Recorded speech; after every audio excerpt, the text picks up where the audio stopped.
Hello, everyone. This is Tim Chikimowicz, and this is going to be my presentation on love in the humanities.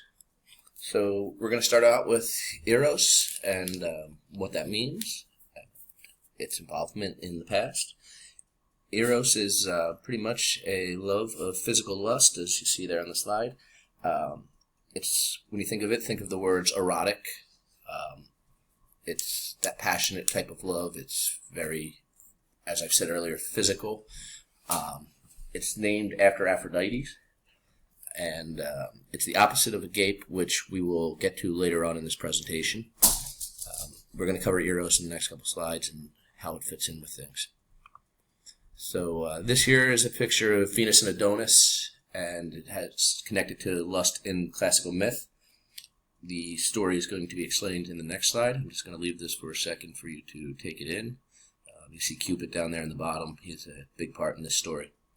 So what the story has to do with is the next slide, and I'll walk you through that a little bit. The story of Venus and Adonis has to do with Venus falls in love with Adonis, who's immortal. So the story is kind of shows that the passion of this form of love and how there's always a craving for one another with it. I'll let you read the slide. I think that pretty much covers it. The main thing of it is the ending there where you see Venus turns his blood into a flower, and the flower blows away, it dies, the petals fall off of it, and that's kind of symbolic of how this type of love is viewed. You know, it's hot, passionate in the moment, and then it can be gone.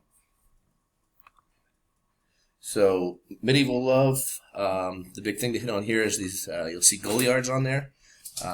They were kind of a group of wild, out of control students and clerics who, made jokes out of things that usually weren't made jokes out of, drinking, sexual context, so on and so forth. One of their songs is still used in commencement speeches to this day, but certain lines have been removed from it, college commencement speeches. Also, in medieval times, the Canterbury Tales was a story that kind of had a lot of shock on people. It had lusty material that was not common in stories for this time, kind of set people off a little bit, but at the same time, a lot of people enjoyed having something different to read, something a little bit more risque, is the way that I would put that. From there, we move on to Shakespeare, which I think we're all familiar with Romeo and Juliet. The big part, in this is showing their passion for each other, their love for each other. They were willing to give up so much in their life. Juliet was supposed to marry somebody else. She gave that up. There was inheritances involved that they gave that up. Their love for each other was so strong, they were willing to risk everything else, including their lives, in order to be with one another. We move from there into Middle Eastern culture, Eros in Middle Eastern culture, and this 1001 Nights is much more interesting than I ever thought. I enjoyed reading about that.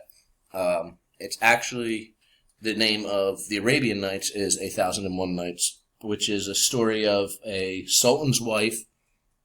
The sultan had many, many wives, and she didn't want to feel as though she was just his property, so she did something to draw his mind off of just being his property. She gave him something to think about. So she wrote 400 tales, 400 different tales as to from the 9th to 13th century. There's a little confusion on my part there, but as to, love stories, just trying to show that she was more than just a piece of property. She wanted to show that there was actually love there. So she intrigues him with these stories, and from there, I don't want to ruin the ending, so we'll move on. The Rubaiyat was another big one. I hope that I'm saying that properly, but that was another big piece of work from this time. We move from there onto adultery, which we all know. Manners were very important in the 18th century. Everybody wanted, to look prim and proper on the outside, but behind closed doors, as we like to say, things were much different.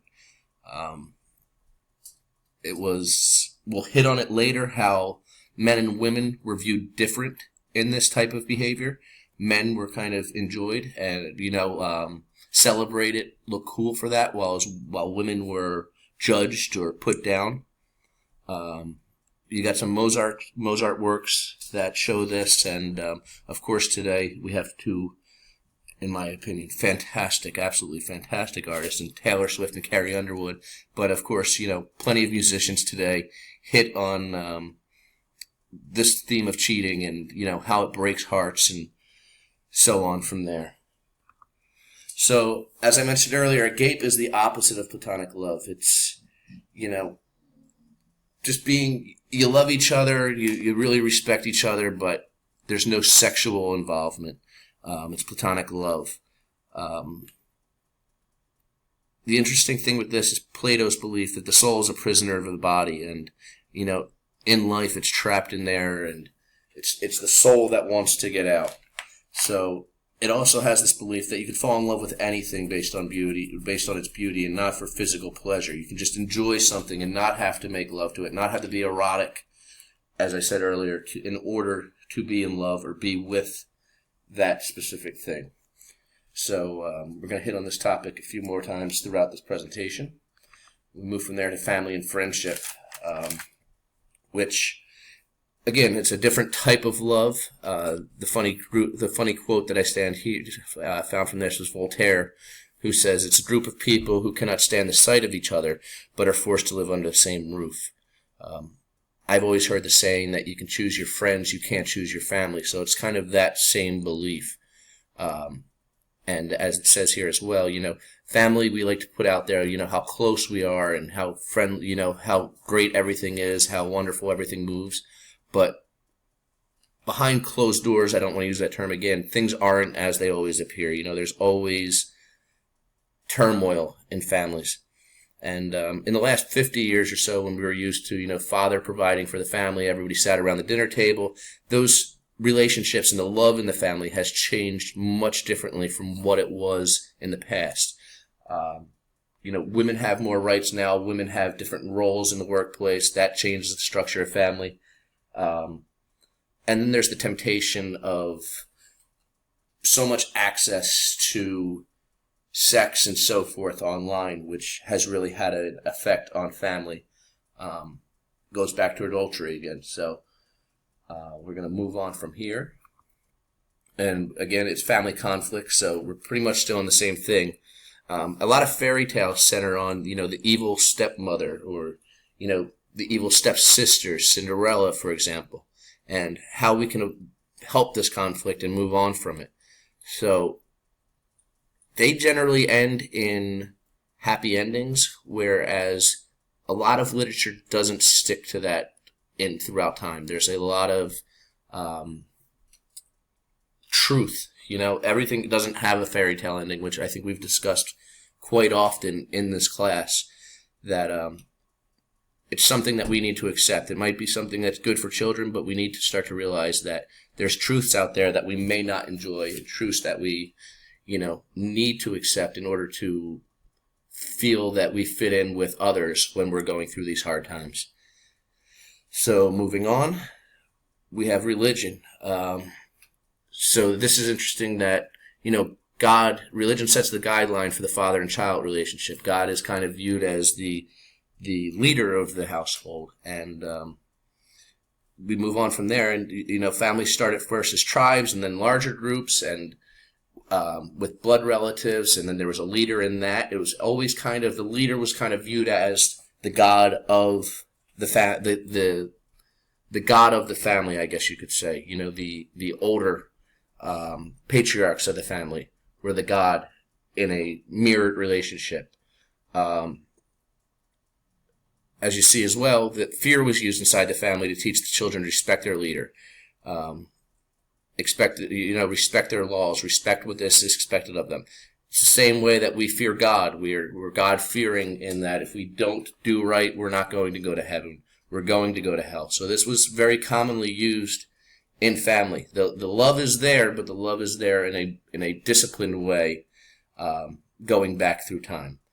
So from that we go to friendship, and we have the great show Seinfeld here. Friendship is, as I said earlier, you can choose your friends, you can't choose your family. It's very, very popular on TV shows in today's times, or since the 90s. But I mean, you go back in time and you have Laverne and Shirley and stuff like that. People enjoy seeing that. They enjoy seeing how friends interact. And best friends are kind of viewed as, you and your best friend, I'm sure, will not enjoy certain things about one another or disagree on some things, but you're willing to accept those things because it is your best friend. You know, you'll overlook certain things. Inside your family, you may not do that, but with friendship, you are willing to make those changes, accept those differences of opinion, and love them for who they are. So romantic love, this is something I think we all know. Again, Romeo and Juliet comes back up in this. The book questions, I think everybody questions, does Mr. and Mrs. Right truly exist? Is there really one person out there for us in this world that's created just for us? It's something I've always questioned. I think it's something everybody questions. And it usually begins because of a physical attraction, sadly. You know, I think everybody wishes there was a world where attraction wasn't what determined relationships, but I think we all agree that that's what starts everything. Roman and Greek philosophers see love that it doesn't always last. You know, you have an initial flame, you might love each other for a few months, and then it starts to fizzle out. You start to find flaws in one another. You start to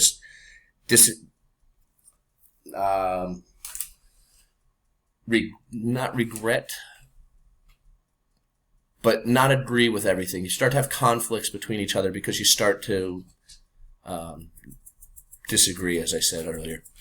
And their view was that love, more often than not, ended in sadness rather than happiness. You know, you hit a peak and then it's downhill from there, is kind of their belief in all of this. So then you have Love and Marriage. There's a very popular painting here. It's George Seurat's Sunday Afternoon on the Island of Grande Jatte. I'm not a French major, so don't ask me if I'm saying that right. This was the Victorian age. This was, the man was responsible for providing the family. The woman was at home, you know, making sure the housekeepers were doing what they wanted, so on and so forth from there.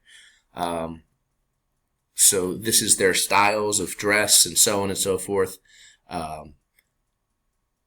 And it was what it was expected in culture. I'm getting close on time here, so I'm moving a little bit fast through this last end of this. I don't want to get cut off. This is what I was talking about earlier with adultery, was the double standard in love.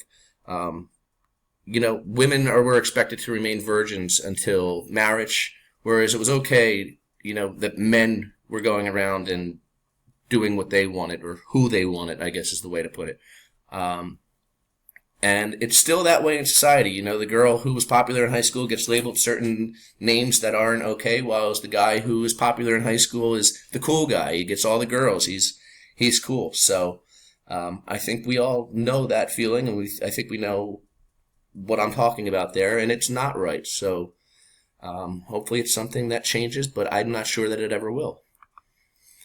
So marriage today, again, I'm getting close here on time, so single-person households are becoming more common, or where people don't get married anymore. Times have changed, but now you at least have same-sex marriages, which is a big thing to be accepted. In the past, you know, you had race, gender, religion, all of that didn't allow us to marry who we wanted or be with, and so on and so forth. So, again, I'm getting close here, so I'm going to move fast. Notion of love change in the 20th and 21st century, gay marriage. Feminism in the 60s was viewed, was shown as a way that they wanted to break away from the man always being the leader of the household. So today, with those two things, women are moving on in the workplace. Same-sex marriages and so on are accepted, so it's good in that way. So I've got 30 seconds here. These are just some questions for you to hit on. I hope you got something out of this. I'm sorry if I was a little rushed at times. And I hope to talk to you soon on this topic. Have a great day.